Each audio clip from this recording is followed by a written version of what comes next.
নমস্কাৰ বন্ধুসকল, মই অভি স্বাগতম জনাইছোঁ মোৰ ইউটিউব চেনেল লাৰ্ণ উইথ অভিলৈ।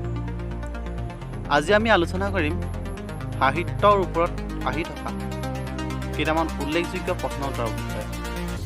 আজি আমি ফাৰ্ষ্ট পাৰ্টত বিশেষ 20টাতকৈ ওপৰত প্ৰশ্ন আলোচনা কৰিম আৰু ছেকেণ্ড পাৰ্ট থাৰ্ড পাৰ্ট আহিব। আপোনালোকে সেইকেইটা ভিডিঅ' চাব। যদি আপোনালোকে মোৰ পৰা এনেধৰণৰ প্ৰশ্ন উত্তৰ বিচাৰে তেতিয়াহ'লে মোৰ channel Learn With Abhik subscribe কৰি ল'ব। আজিৰ ভিডিঅ'ত 1 নম্বৰ প্ৰশ্নটি হৈছে টুইংকল টুইংকল লিটল ষ্টাৰ কবিতাটো কোনে ৰচনা কৰিছে? এইটো প্ৰশ্ন তেনেই উজু যেন লাগিছে, কিন্তু ইমান উজু নহয়। ক দি আছে পি বি শেলী, খ দি আছে এন টেইলৰ, গ কলৰিজ, ঘ দি আছে বাইৰন।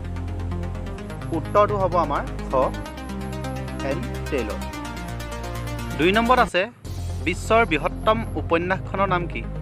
ক বেৰন কলিক, খ জ্যাক ক্ৰিষ্টক, গ আংকল টমাছ কেভিন, ঘ মাৰ্চেণ্ট অফ ভেনিছ।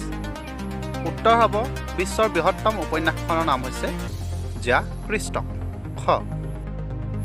3 নম্বৰ প্ৰশ্নটি হৈছে লক্ষ্মীনাথ বেজবৰুৱাই ৰচনা কৰা একমাত্ৰ উপন্যাসখনৰ নাম কি?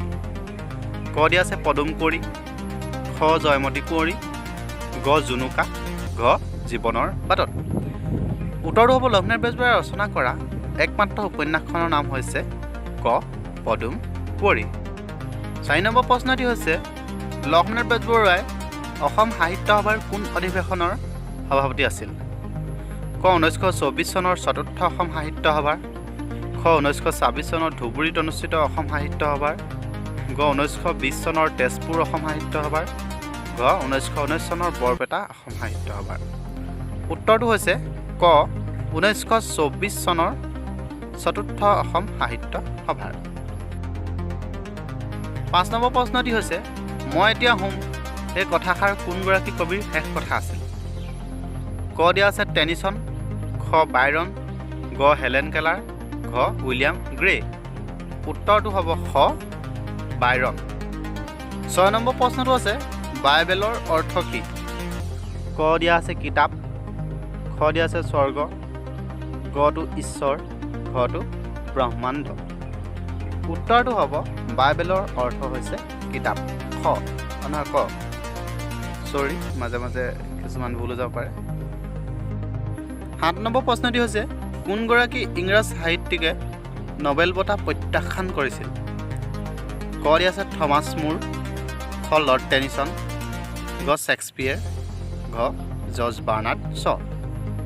উত্তৰটো হ'ব ঘ জৰ্জ বাৰ্নাৰ্ড ছ। 8 নম্বৰ প্ৰশ্নটি হৈছে প্ৰাচীন অসমীয়া ভাষা ক'ৰ পৰা উৎপত্তি হৈছে?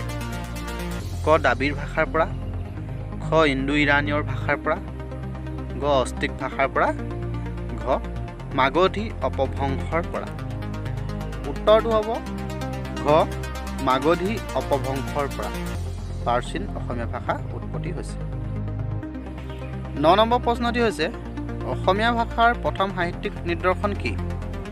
ক ৰামায়ণী গীত, খ চৰ্যা গীত, ঘ বৰগীত, ঘ বিহুগীত।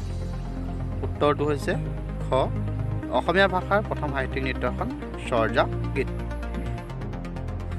10 নম্বৰ প্ৰশ্নটি হৈছে মই এই কথা ভালদৰে জানো যে মই একো নাজানো। এই উক্তিশাৰী কাৰ?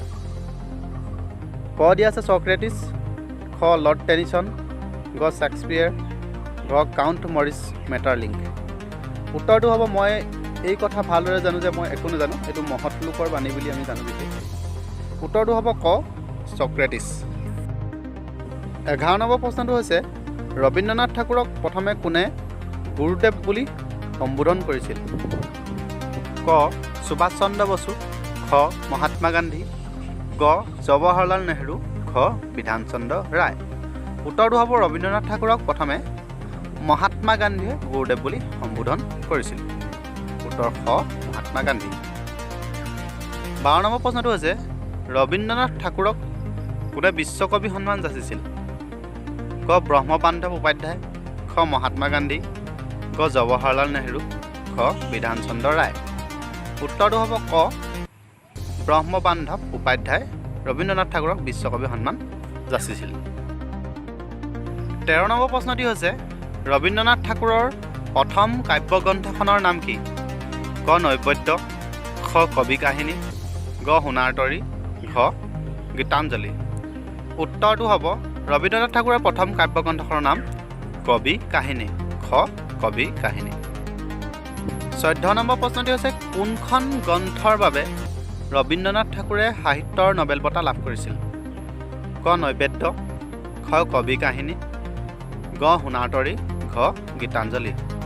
উত্তৰটো হ'ব ৰবীন্দ্ৰনাথ ঠাকুৰে সাহিত্যৰ নবেল বঁটা লাভ কৰা গ্ৰন্থখনৰ নাম হৈছে গীতাঞ্জলি। 15 নম্বৰ প্ৰশ্নটি হৈছে ৰবীন্দ্ৰনাথ ঠাকুৰে কেতিয়া ভাৰতৰ জাতীয় সংগীত জন গণ মন অধিনায়ক ৰচনা কৰিছিল? ক 1910 চনত, খ 1911 চনত, গ 1912 চনত, ঘ 1915 চনত। উত্তৰটো হ'ব জনগণ মন অধিনায়ক ৰবীন্দ্ৰনাথ ঠাকুৰে 1911 চনত ৰচনা কৰিছিল। 16 নম্বৰ প্ৰশ্নটো হৈছে সাহিত্যত নবেল বঁটা লাভ কৰা প্ৰথম ব্যক্তিজন কোন? ক দিয়া আছে থমাছ মুৰ, খ লৰ্ড টেনিছন, গ আলেকজেণ্ডাৰ পোপ, ঘ ৰেনে এফ এছ চুল্লি প্ৰথম। উত্তৰটো হ'ব সাহিত্যত নবেল বঁটা লাভ কৰা প্ৰথম ব্যক্তিজন হৈছে ৰেনে এফ এ চুল্লি প্ৰথম। 17 নম্বৰ প্ৰশ্নটি হৈছে সাহিত্যত নবেল বঁটা লাভ কৰা প্ৰথম মহিলাগৰাকী কোন? ক দিয়া আছে চেলমা লাগেৰলফ, খ বিহাম থেচাৰ, গ হেলেন কেলাৰ, ঘ লুচি ছুইফ্ট। উত্তৰটো হ'ব সাহিত্যত নবেল বঁটা লাভ কৰা প্ৰথম মহিলাগৰাকী হৈছে চেলমা লাগেৰলফ। 18 নম্বৰ প্ৰশ্নটি হৈছে কোনগৰাকী ভাৰতীয় সৰ্বপ্ৰথম সাহিত্যত নবেল বঁটা লাভ কৰিছিল? এইটো খুবেই ইম্পৰ্টেণ্ট প্ৰশ্ন। কটো দিয়া আছে ৰবীন্দ্ৰনাথ ঠাকুৰ, খ মেঘনাথ সাহা, গ সত্যজিৎ ৰায়, ঘ বংকিম চন্দ্ৰ চট্টোপাধ্যায়।